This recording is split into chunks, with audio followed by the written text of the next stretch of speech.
ഓം ഗുങ്കുരിപ്യോ നമ. ഓം നമോ ഭഗവതേ വാസുദേവായ. ഓം നമോ നാരായണായ. നാരായണീയം. ശ്ലോകം 3.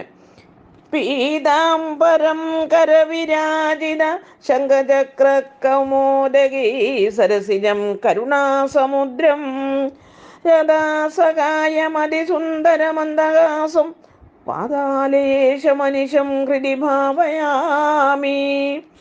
ശ്ലോകം 3.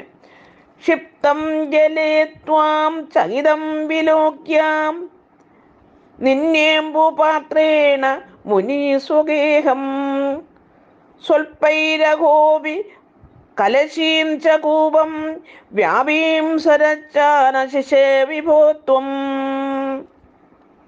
അന്വയം.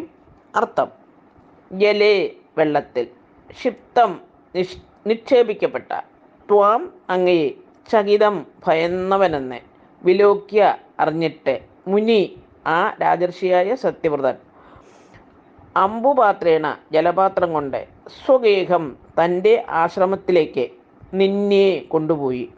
ഹേ വിഭോ അല്ലയോ സർവജ്ഞ, ത്വം അങ്ങേ, സ്വൽപ്പൈ കുറച്ച്, അഘോപി ദിവസങ്ങൾ കൊണ്ട്, കലശീം ജലപാത്രവും, കൂപഞ്ച കിണറും, പാപീം കുളവും, സരാച്ച പൊയ്കയും എല്ലാം ആനശിഷേ വ്യാപിച്ചു. ഹരി ഓം.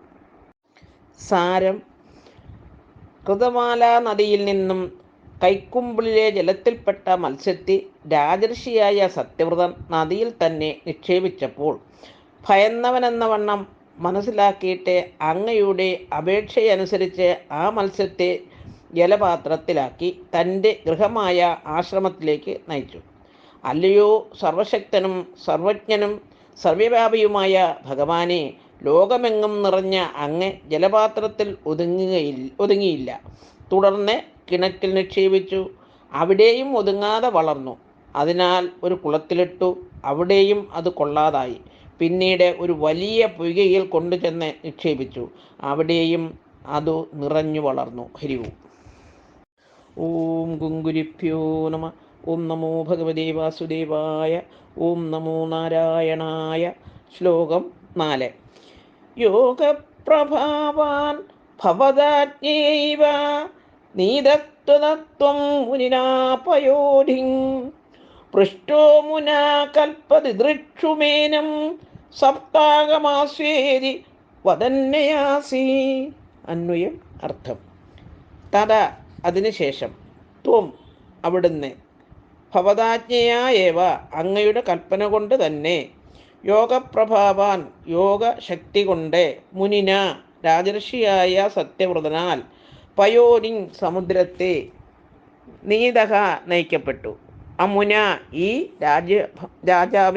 രാജാവിനാൽ, പൃഷ്ട ചോദിക്കപ്പെട്ട, ത്വം അങ്ങ്, കൽപ്പതിദൃക്ഷു കൽപ്പം കണ്ടാൽ കൊള്ളാമെന്നാഗ്രഹിക്കുന്ന, ഏനം ഈ രാജർഷിയെ, സപ്താഹം 7 ദിവസം, ആസ ഇരിക്കുക, ഇതി എന്ന്, വദൻ പറഞ്ഞിട്ട്, അയാസി മറയുകയും ചെയ്തു. ഹരി ഓം. സാരം: ആ മത്സ്യത്തെ ഓരോ ജലാശയത്തിലും ഇട്ട് വളർന്നുകൊണ്ടേയിരുന്നപ്പോൾ അങ്ങയുടെ തന്നെ നിർദ്ദേശപ്രകാരം യോഗശക്തി കൊണ്ട് രാജർഷി സത്യവ്രതനാൽ സമുദ്രത്തിലേക്ക് നയിക്കപ്പെട്ടു. പ്രളയാവസ്ഥ കാണാൻ ആഗ്രഹിക്കുന്ന രാജർഷിയോട് 7 ദിവസം ക്ഷമിച്ചിരിക്കൂ എന്ന് പറഞ്ഞിട്ട് നിന്ദ്രിവിടി മറയുകയും ചെയ്തു. ഹരി ഓം.